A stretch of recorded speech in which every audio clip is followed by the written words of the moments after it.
Hi, my name is Andy Petro. I want to talk to you today about an experience that I had a few days before graduation.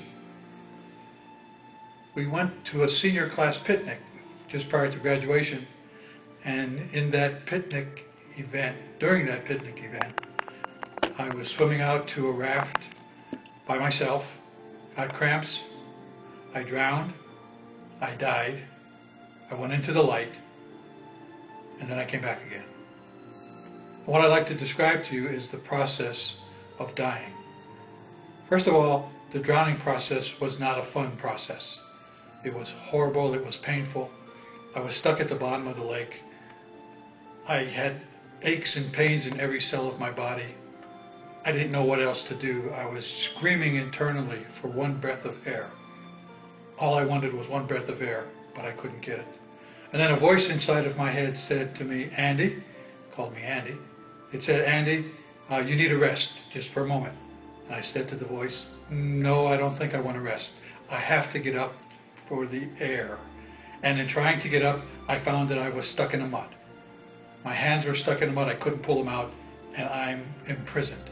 And then the voice said to me again, Andy, you can continue the struggle, but you want to rest for just one moment. And so I said to the voice, okay, all right, I'll give it a rest for just a minute and then I'm going to continue. I'll let go.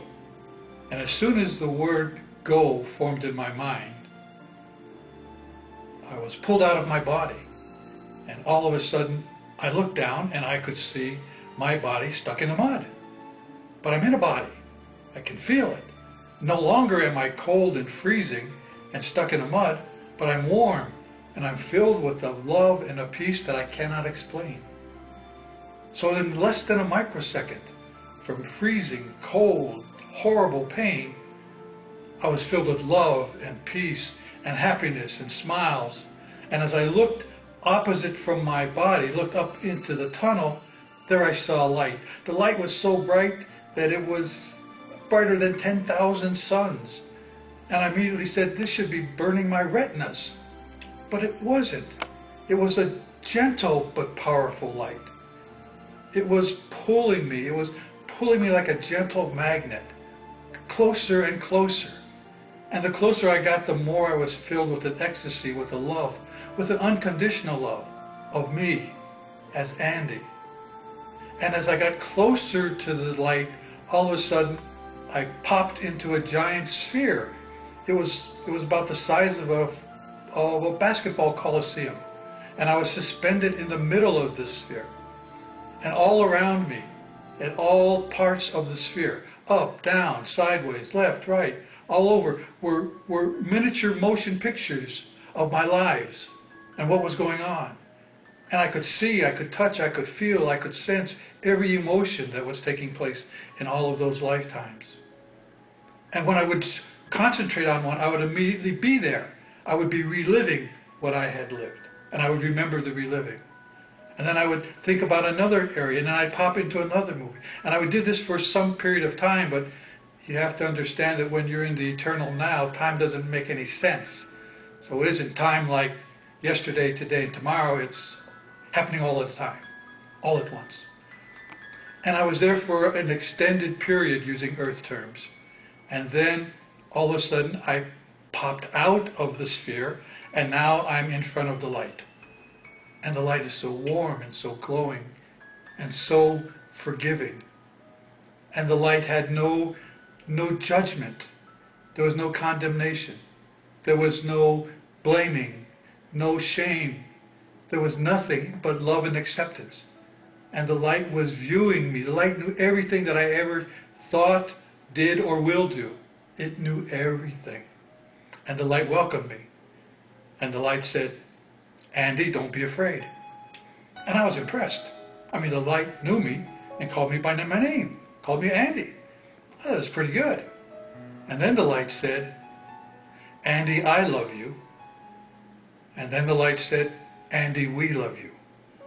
Now when the light said, Andy, we love you, I looked in back of the light. And the light was a huge, giant form that I've never seen on earth, and I cannot describe, but I recognize it. And I can see it right now in my mind's eye.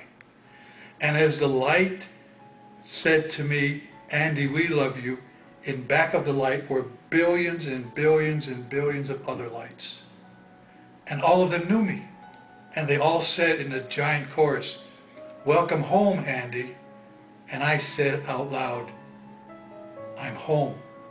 At last I'm home. And the light welcomed me. The light absorbed me into the light. So I was part of the light. And once I was in the light, I knew everything the light knew. I knew all about the universe. I knew everything about flowers, about plants, about asteroids, about suns, about novas, everything. I didn't have a question for the light. Why? Because I knew all the answers. I had nothing to ask. And we laughed and we played. And by the way, the light has a fantastic sense of humor. We would view some of the really silly things that I did in my lifetime, and we'd be laughing at how serious I took them. Because life down here is an illusion. It's a game. Don't take it so serious. The life has a wonderful sense of humor. And we're laughing and we're talking and we're just having a great time. And then the light says to me, Andy, you have to go back. Now, I'm not going back. I said to the light, I don't think so. I'm home. I'm staying. And then the light said to me for the second time, Andy, you're going back. And I said, no, you don't understand. I don't want to go back into that body. I don't want to go back on earth. I'm home here in the light. And then the light said for the third time, Andy, you're going back. And as soon as I heard the K from the back, I was pushed back into my body, filled with pain and anxiety. And during all of that process, I was now on the beach, and my friends were pushing the water out of my lungs, and I was coughing the water out, and I was completely conscious. And I was crying. And all of my classmates thought I was crying from the pain of drowning. But I was crying because I was no longer in the light. I was back in my body. I was back on earth. I wanted to be in the light.